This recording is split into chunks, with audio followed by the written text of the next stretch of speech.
और उसे वहाँ एक कंपनी सयाहों को किराए पर देती थी और उस कंपनी के मुताबिक हेलीकॉप्टर उनसे 2 सयाहों ने किराए पर लिया था और नकद रकम बतौर ज़र जमानत जमा करा दी थी।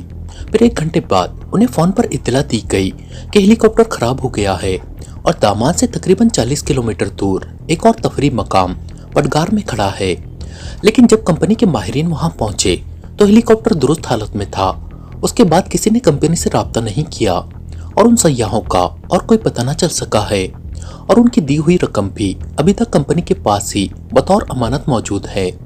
चुनांचे इमरान ने बतौर X2 सीक्रेट सर्विस के मेंबरान को वो हुलिये बताकर जो उस कंपनी से उन सयाहों के मालूम हुए थे उन्हें तलाश पर लगा दिया था और साथ ही उसने ब्लैक ज़ीरो को भी कह दिया था कि जैसे ही उनके बारे में कोई इत्तला मिले वो उसे यहाँ फ्लैट पर फ़ोन करते। और अब घंटी बजने पर उसे फौरी ख्याल यही आया था कि कॉल ब्लैक ज़ीरो की तरफ से ही होगी। दावर बोल रहा हूँ, तुमने लेबोरेटरी भी फ़ोन किया था और रिहाइशगाह पर भी। हैरत है। दूसरी तरफ से सर दावर की बड़ी मुतमईन सी आवाज़ सुनाई दी और इमरान को यूं महसूस हुआ जैसे वो सर से लेकर पैर तक बर्फ के समंदर में डूबता चला जा रहा हो। जिस सरदावर के लिए वो इस कदर परेशान था वो पूछ रहे थे कि खैरियत है। आप कहाँ से फ़ोन कर रहे हैं? इमरान ने पूछा। रिहाइशगाह से। क्यों? सरदावर ने कहा। आप दामान से हेलीकॉप्टर पर बैठकर कहाँ गए थे? इमरान ने कहा। ओ, तो तुमने तो वाकई मेरे लिए बाकायदा जासूसी कर डाली है। दामान में मेरे पास शोगरान के एक साइंसदान की तरफ से पैगाम आया था। पाकिस्तानी सरहद से करीब ही वो एक लेबोरेटरी में काम करते हैं और उन्हें किसी साइंसी मसले में मुश्किल पेश आ गई थी। वो मेरे गहरे दोस्त भी हैं और चूंकि वो ये ना चाहते थे कि हुकूमत शोगरान या हुकूमत पाकिस्तान को इस बात का सरकारी तौर पर इल्म हो सके कि मैंने उनके लेबोरेटरी में जाकर उनकी मदद की है, इसलिए उन्होंने बाकायदा जासूसों वाला काम कर डाला। हेलीकॉप्टर के जरिए मुझे दामान से कुछ दूर एक तफरी मकाम पटगार ले जाया गया और वहां से जीप में सवार होकर हम पहाड़ी इलाकों में सफर करते हुए एक खास मकाम पर पहुंचे जहां वो साइंसदान जिनका नाम सुतोनो है मौजूद थे। उनसे बातचीत हुई। फिर वो मुझे खुफिया तौर पर अपनी लेबोरेटरी में ले गए जहां मैं एक रात रहा। बहरहाल उनकी मुश्किल दूर हो गई। चुनांचे उसी तरह जीप पर सवार होकर हम वापस पटगार पहुंचे और वहां से कार के जरिए मुझे दारुल हुकूमत मेरी रिहाइशगाह पर छोड़ गए। यहाँ मैं अभी थोड़ी देर पहले पहुंचा हूँ तो मुझे मुलाजिम सरवर ने बताया कि तुम्हारा फ़ोन आया था। मैंने लेबोरेटरी अपने असिस्टेंट डॉक्टर नज़ीर से बात की तो उसने भी यही बताया कि तुमने वहाँ फ़ोन किया था। चुनांचे मैंने सोचा कोई खास काम ही होगा। क्या बात थी? क्या कोई मसला दरपेश था? सरदावर ने कहा। अब क्या बताऊं, आपकी इस पुरसुकून आवाज़ सुनने के लिए न जाने मैंने कितना खून जलाया है और सीक्रेट सर्विस का चीफ X2 कितना परेशान रहा है। इस वक्त भी पूरी सीक्रेट सर्विस आपकी तलाश के लिए हरकत में है। इमरान ने एक तवील सांस लेते हुए कहा। अरे वो क्यों? मुझे क्या हुआ था? सरदावर ने हैरान होकर पूछा। पहले ये बताइए कि क्या पाकिस्तान में कोई और साइंसदान आपके हमनाम है? मेरा मतलब है नाम भी आपका और साथियों ने सर का भी खिताब मिला हुआ हो। इमरान ने मुस्कुराते हुए कहा। नहीं, हम नाम भी कोई नहीं है। आखिर तुम क्या पहेलियां बुझवा रहे हो? खुलकर बताओ, क्या मसला है? सरदावर ने इस बार कदरे झुंझलाए हुए लहजे में कहा। चीफ को एक्रीमिया से एक खुफिया इत्तला मिली थी कि पाकिस्तान के साइंसदान सरदावर को अगवा करने के लिए एक खुफिया तंजीम पाकिस्तान पहुंच चुकी है और उनका मंसूबा ये है कि जो लोग आपको अगवा करे उन्हें एक दूसरी पेशावर कातिल तंजीम के जरिए वहीं पाकिस्तान में ही खत्म करा दिया जाए ताकि आपके अगवा का किलो ही न मिल सके। चुनांचे चीफ ने सीक्रेट सर्विस को अलर्ट कर दिया और साथ ही मुझे भी हुक्म सुना दिया कि अपने बुजुर्गवार की हिफाजत करो, कहीं इस उम्र में फिसल न जाए। इमरान ने कहा। तुम शरीर आदमी हो, अच्छी भली बात करते करते पटरी से क्यों उतर जाते हो? अब मेरी उम्र रही है फिसलने की। सरदावर ने बेख्तियार हंसते हुए कहा। इस उम्र में तो फिसलने का खतरा ज्यादा होता है जनाब, क्योंकि जवानी का जोर तो होता नहीं कि पैर जमे रहे। इमरान ने जवाब दिया और सरदावर एक बार फिर कहकहा मारकर हंस पड़े। अब मैं समझ गया हूँ कि तुम इतने परेशान क्यों थे। बहरहाल मेरी तरफ से चीफ का शुक्रिया अदा कर देना कि उन्हें मुझ जैसे आम से आदमी के लिए इस कदर परेशानी उठानी पड़ी। मैं उनका बेहद ममनून हूँ। सरदावर ने कहा। ओ, मैंने जो खून जलाया है उसका क्या होगा? इमरान ने रूठ जाने वाले अंदाज में कहा। तुम फिक्र न करो, मैं जिस मसले के लिए सुतूनो साइंसदान के पास गया था वो मसनूई खून का ही मसला था। जैसे ही वो उसे बना लेने में कामयाब हो गए, मैं कंस्तर भरकर ले आऊंगा तुम्हारे लिए, सरदावर ने हंसते हुए जवाब दिया। मसनूई खून? क्या मतलब? मसनूई खून बनाने से क्या फायदा होगा? इमरान ने बुरी तरह चौंकते हुए कहा। आम सा फायदा तो जाहिर है कि खून की बीमारियों वाले मरीजों को ये मसनूई खून काम देगा, जख्मियों और ऑपरेशनों के सिलसिले में भी काम आएगा। मेरा मतलब है इंसानी जान बचाने के लिए अहम इजाद है, लेकिन इसका एक दिफाई इस्तेमाल भी सोचा गया है। तुम्हें तो मालूम ही होगा कि ऐसी लेबॉर्ट्रियां जिनमें एटॉमिक तापकारी का खतरा मौजूद होता है, वहाँ साइंसदान और दूसरा काम करने वाला अमला बावजूद जबरदस्त हिफाजती इकदामात के नाकाबिल इलाज बीमारियों में मुब्तला हो जाते हैं, क्योंकि इस तापकारी का सबसे ज्यादा असर खून के खलियात पर ही होता है। चुनांचे इन लेबॉर्ट्रियों और हसास जगहों पर काम करने वाले साइंसदानों और दूसरे अमले के अफराद के जिस्मों में मसनूई खून जिसमें खास तौर पर यह तासीर रखी जाएगी कि वो तापकारी से असर पजीर ना हो सके, ट्रांसफर कर दिया जाएगा। इसलिए ऐसे दिफाई आलात की पैदावार को ज्यादा से ज्यादा तेज रफ्तारी से हासिल किया जाना मुमकिन हो जाएगा।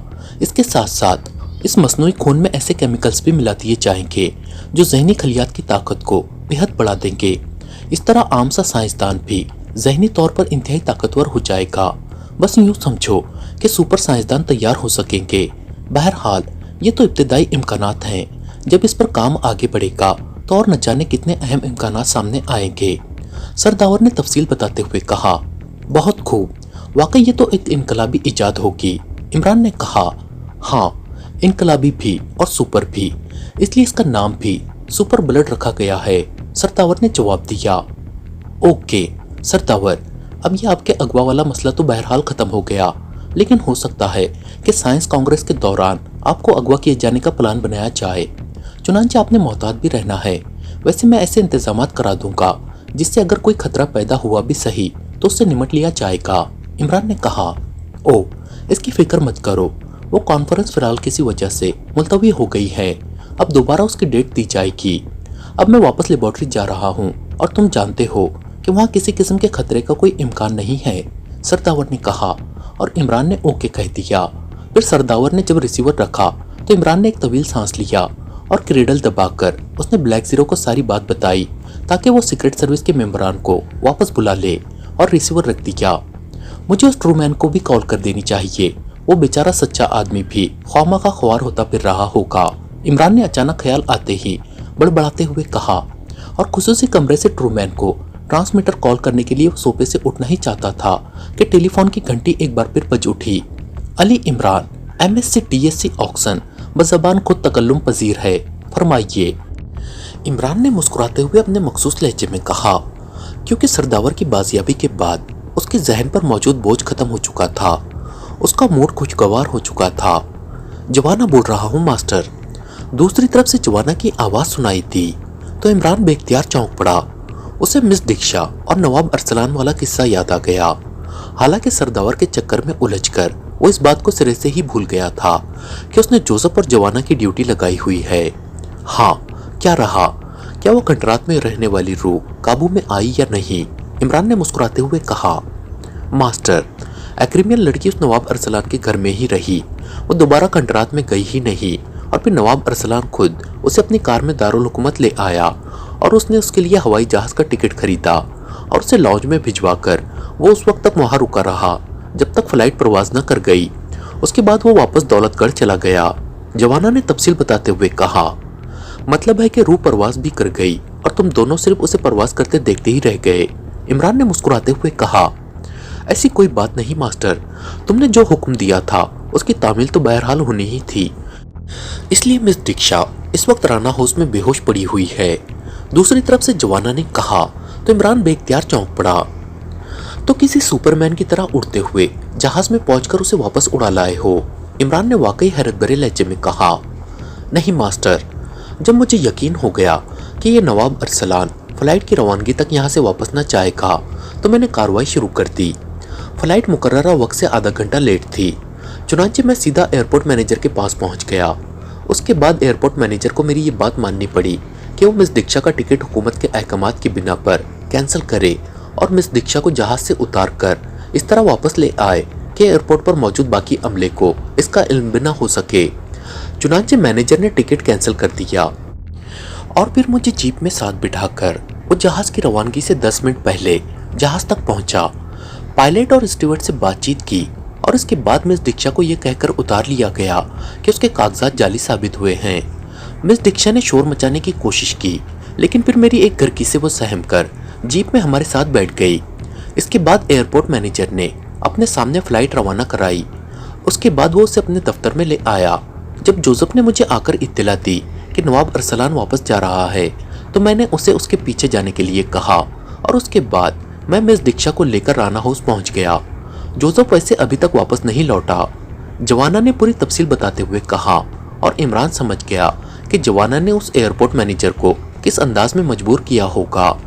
बहुत खूब, फिर तो तुम बाकायदा जासूस बन गए हो। गुड शो, मैं आ रहा हूँ, इमरान ने मुस्कुराते हुए कहा और रिसीवर रखकर वो उठा और फिर दरवाजे की तरफ बढ़ गया।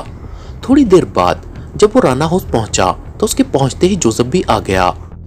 उसने बताया कि नवाब अरसलान एयरपोर्ट से वापस पहले होटल शिरौन पहुंचा और वहां ठहरे हुए एक गैर मुल्की से मिला। वो उसके कमरे में आधे घंटे तक रहा। उसके बाद बाहर आया और फिर दौलतगढ़ की तरफ चला गया और वो उसे दौलतगढ़ छोड़कर वापस आ रहा है। तुम्हारे पास कार तो एक ही थी, फिर तुमने एयरपोर्ट से अलहदा कार्रवाई कैसे कर डाली? जवाना भी तो दीक्षा को यहाँ ले आया और तुमने भी नवाब अरसलान का ताकुब कार में कर लिया, इमरान ने हैरान होते हुए कहा। मैंने एयरपोर्ट से एक कार हासिल कर ली थी जिसे अब मैं सड़क पर छोड़ आया हूँ, जोसेफ ने जवाब दिया और इमरान मुस्कुरा दिया। अच्छा, उस गैर मुल्की का नाम और कमरा नंबर क्या है जिसे नवाब अरसलान मिला था? इमरान ने मुस्कुराते हुए पूछा। नाम रिचर्ड है और कमरा नंबर 24, तीसरी मंजिल, जोसेफ ने जवाब दिया तो इमरान की आंखें पहलती चली गई। कमाल है, हैरत है, तुम दोनों तो खाक जासूस लग रहे हो। तुम्हें तो बाकायदा सीक्रेट सर्विस में शामिल होना चाहिए, कैसे मालूम किया? इमरान ने हैरत भरे लहजे में पूछा। तो जोसेफ ने बताया कि जब नवाब तीसरी मंजिल के कमरा नंबर 24 में गया तो वो भी उसके पीछे था। उसने दरवाजे पर दस्तक दी तो दरवाजा खुला और एक एग्रीमियन मर्द की झलक नजर आई। फिर काउंटर से उसने उसका नाम मालूम कर लिया। ओके, इसका मतलब है कि तुम दोनों से सिर्फ लड़ाई मार कटाई का काम नहीं लेना चाहिए, बल्कि तुम थोड़ी सी तरबियत के बाद बाकायदा जासूस भी बन सकते हो, इमरान ने सर हिलाते हुए कहा और फिर वो उस कमरे की तरफ बढ़ गया जहां दीक्षा बेहोश पड़ी हुई थी। इसकी तलाशी ली है, इमरान ने जवाना से कहा। तलाशी? मगर मास्टर ये तो औरत है, जवाना ने चौंक कर कहा। तो इमरान बेख्तियार मुस्कुरा दिया। उसे जवाना की जहनी काया पलट पर मसरत हो रही थी कि जवाना, जिसकी सारी उम्र एक्रीमिया जैसे मुल्क में गुजरी थी, यहाँ उसके साथ रहकर अब औरत के जिस्म को तलाशी की गर्ज से भी हाथ लगाने से झिझक रहा था। अरे तो फिर इसकी तलाशी के लिए लेडी पुलिस बुलवाऊं? आंखें बंद करके तलाशी ले लेनी थी, इमरान ने मुस्कुराते हुए कहा। आप कहते हैं तो तलाशी ले लेता हूँ मास्टर, जवाना ने होंठ भींचते हुए ऐसे लहजे में कहा जैसे मजबूरन ये बात कर रहा हो। चलो छोड़ो, ये मासूम सी लड़की है, वैसे भी मुझसे लिफ्ट लेने के चक्कर में फंस गई है। अगर कुछ होगा भी सही, उसके पास तो खुद ही बता देगी, इमरान ने मुस्कुराते हुए कहा और फिर आगे बढ़कर उसने दीक्षा की नाक और मुंह बंद कर दिया। चंद लम्हों बाद उसके साकित जिस्म में हरकत पैदा हुई तो इमरान पीछे हट गया। चंद लम्हों बाद दीक्षा की आंखें एक झटके से खुली और वो कराहते हुए उठ बैठी। दूसरे लम्हे उसकी नजरें जैसे ही सामने खड़े हुए इमरान पर पड़ी, उसके चेहरे पर शदीद तरीन हैरत के तासुरात पहलते चले गए। तुम तो यहाँ सियाहत के लिए आई थी, फिर नवाब अरसलान ने क्या कुछ ज्यादा ही नवादरात दे दिए थे कि तुमने फौरन वापस जाने की ठान ली, इमरान ने जो उसके सामने कुर्सी पर बैठा हुआ था मुस्कुराकर कहा। जवाना इमरान के पीछे खामोश खड़ा था। ओ, ये आदमी तुम्हारा है, ये देवकामत आदमी, दीक्षा ने जवाना को देखकर खौफजदा होते हुए कहा। हाँ, इसका नाम जवाना है और ये पाकिस्तानी नवादरात का मुहाफिज है। ये कैसे बर्दाश्त कर सकता था कि तुम पाकिस्तानी नवादरात इस तरह स्मगल करके एग्रीमिया ले जाओ, इसलिए ये तुम्हें जहाज से उतार कर ले आया। बस शुक्र करो कि इसे गुस्सा नहीं आ गया, वरना तुम्हारा जिस्म बेशुमार टुकड़ों में बिखरा रनवे पर ही पड़ा होता, इमरान ने बड़े सादा से लहजे में कहा और दीक्षा के चेहरे पर शदीद खौफ के तासुरात उभर आए। मगर मुझे तो नवाब अरसलान ने नवादरात तोहफे में दिए हैं, मैंने चुराए तो नहीं है, वो तो नवाब अरसलान की मिल्कियत थे और जो मालिक हो वो अपनी चीज किसी को भी तोहफे में दे सकता है, दीक्षा ने खौफजदा से लहजे में कहा। कौन से नवादरात, तफसील बताओ, इमरान ने कहा और डिक्षा ने जैकेट की अंदरूनी जेब से 10 कदीम तलाई सिक्के निकालकर सामने मेज पर रख दिए। वो वाकई कदीम सिक्के थे और थे भी तलाई। इसके अलावा क्या दिया था? इमरान ने एक सिक्के को उठाकर गौर से देखते हुए पूछा। सिर्फ यही सिक्के दिए थे, बेशक उससे पूछ लो या मेरी तलाशी ले लो, डिक्षा ने जवाब दिया। लेकिन वो तुम्हें एयरपोर्ट खुद छोड़ने आया था और उस वक्त तक वहां रहा था जब तक कि उसके ख्याल के मुताबिक फ्लाइट रवाना नहीं हो गई। इसकी वजह सुनो मिस दीक्षा, तुम एक सीधी और मासूम सयाह लड़की हो, जबकि वो नवाब अरसलान पाकिस्तान के एक दुश्मन मुल्क का एजेंट है। इसलिए लाजमन उसने कोई ऐसा काम तुमसे कराया है जो तुमने सादगी में कर दिया है। इसलिए अगर तुम पूरी तफसील मुझे बता दो तो तुम्हारी जान भी बच जाएगी और तुम्हें किसी केस में मुलविस भी ना किया जाएगा। वरना ये सोच लो कि तुम्हारी बाकी उम्र यहाँ की जेलों की तंग व तारीक कोठरियों में सिसक सिसक कर गुजरेगी। इमरान का लहजा यकलक सर्द हो गया और डिक्षा की हालत ऐसे हो गई जैसे वो दूसरे लम्हे खौफ की शिद्दत से बेहोश होकर गिर पड़ेगी। और उसकी हालत बता रही थी कि वो वाकई एक आम और सीधी सादी सी लड़की है जिसका जुराइम की दुनिया से सिरे से कोई ताल्लुक नहीं है। माँ, मैं बेगुनाह हूँ, मुझे तो कुछ भी मालूम नहीं। तुम जब मुझे उस नवाब अरसलान के घर छोड़ गए तो नवाब अरसलान ने मुझे खाना खिलाया और फिर उसने रात को मुझे बताया कि उन खंडरात से तमाम नवादरात निकाल लिए गए हैं। लेकिन चूंकि मुझे उसके दोस्त रिचर्ड ने भेजा है इसलिए वो मुझे खाली हाथ ना भेजेगा। चुनांचे उसने ये कदीम सिक्के लाकर मुझे दिखाए। ये वाकई बेहद कीमती हैं और एक्रिमिया में इनके बदले कसीर दौलत मुझे मिल सकती थी जिससे मैं दिल भर कर पूरी दुनिया की सयाहत कर सकती थी। चुनांचे मैंने उसकी मिन्नत की कि वो ये सिक्के मुझे दे दे। उसने एक शर्त लगा दी कि मैं ये सिक्के लेकर फौरन पाकिस्तान से वापस चली जाऊं और वो खुद मुझे एयरपोर्ट छोड़ आएगा और साथ ही ये वादा भी किया कि वापसी का किराया भी वही अदा करेगा। जाहिर है मुझे इस पर क्या एतराज हो सकता था। मैंने उसकी शर्त तस्लीम कर ली, लेकिन मैंने उससे पूछा जरूर कि वो मुझे क्यों इस तरह वापस भिजवाना चाहता है। तो उसने बताया कि वो नहीं चाहता कि किसी को यहाँ ये मालूम हो सके कि तुम्हारे पास ये कीमती सिक्के हैं और ये उसने दिए हैं।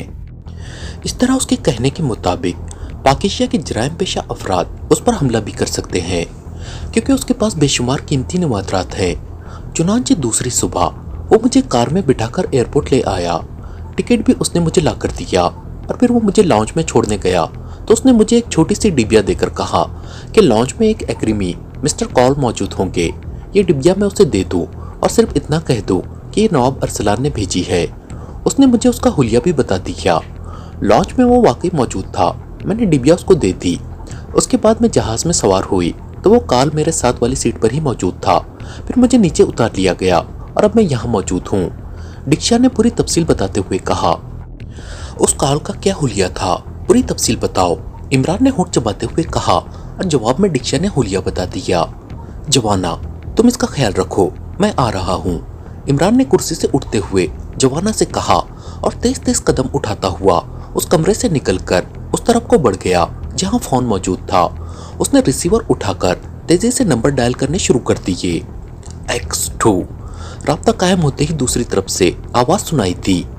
इमरान बोल रहा हूँ, होटल शिरोन के कमरा नंबर 24 तीसरी मंजिल पर एक गैर मुल्की रहता है, रिचर्ड। उसे फौरन अगवा कराकर राना हाउस भिजवा दो और एक्रीमिया में फॉरेन एजेंट्स को अलर्ट कर दो कि आज सुबह जो फ्लाइट पाकिस्तान से एक्रीमिया रवाना हुई है वो एक्रीमिया पहुंचने वाली होगी। उस पर एक एक्रीमियन सवार है, उसका नाम कार्ल है। उसे एक्रीमिया पहुंचते ही घेर लिया जाए। उसके पास माइक्रोफिल्म रोल होगा, वो उससे हासिल करना है। इमरान ने तेज लहजे में कहा। किस रोल की बात कर रहे हैं आप? दूसरी तरफ से ब्लैक जीरो ने हैरान होकर कहा। अभी कुछ नहीं कहा जा सकता, तुम अहकामात दे दो और रिचर्ड जैसे ही अगवा होकर दानिश मंजिल पहुंचे मुझे यहाँ राना हाउस में फोन कर देना, इमरान ने कहा और रिसीवर रख दिया। ट्रूमैन ने कार सुपर टॉप क्लब की पार्किंग में रोकी और फिर नीचे उतरकर वो इमारत की तरफ बढ़ गया। वो इस वक्त मेकअप में था। स्कॉर्पियन का नाम उसने सुना हुआ था, लेकिन उसने कभी उसकी तरफ तवज्जो न की थी क्योंकि ऐसे ग्रुप एक्रीमिया में लाखों नहीं तो हजारों तो यकीनन मौजूद होंगे। ट्रूमैन का वास्ता जो कि सिर्फ बैनुल अक़वामी तंजीमों से रहता था, इसलिए वो इन मकामी और छोटे ग्रुपों के बारे में तफसीलात ना जानता था। क्लब के हॉल में दाखिल होकर वो सीधा काउंटर की तरफ बढ़ गया। जी साहब। काउंटर पर मौजूद नौजवान ने कारोबारी अंदाज में ट्रूमैन से पूछा। याल्डोन से कहो कि रॉन्गटन से वार्नर आया है, वार्नर ग्रुप का चीफ। ट्रूमैन ने सर्द लहजे में काउंटरमैन से मुखातिब होकर कहा। Yes sir. काउंटरमैन ट्रूमैन की शख्सियत और लहजे के साथ साथ उसके चीफ होने का सुनकर खासा मरऊब नजर आने लग गया था।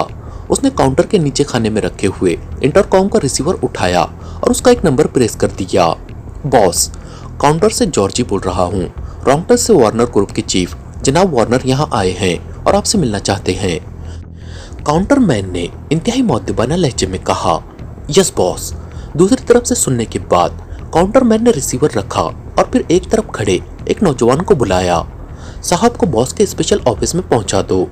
काउंटर मैन ने उस नौजवान से कहा, आइए जनाब। नौजवान ने मुअद्दबाना लहजे में ट्रूमैन से मुखातिब होकर कहा और फिर एक साइड पर मौजूद लिफ्ट की तरफ बढ़ गया। ट्रूमैन सर हिलाता हुआ उसके पीछे चल पड़ा।